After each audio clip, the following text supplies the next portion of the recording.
ઈમાનદારીના આ મસીહાને આપણે ખેડૂત કહીએ છીએ। મિત્રો, દિવસમાં 3 ટાઈમનું જમવાનું મળી રહેતું હોય ને તો ભગવાનને પછી પણ પહેલા ખેડૂતને યાદ કરજો કે જેના ખેતરમાંથી આ અન્ન આવ્યું હતું।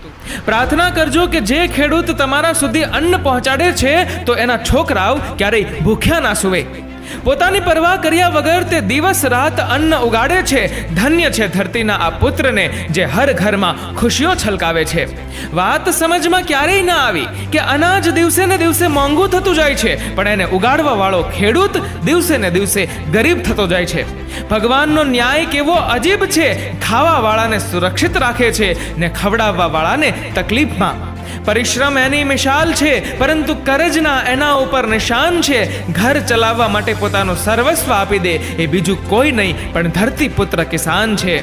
એક ખેડૂતનું જીવન સૌથી આદર્શ હોય છે, જેમાં પરિશ્રમ, ત્યાગ અને સંતોષ હોય છે।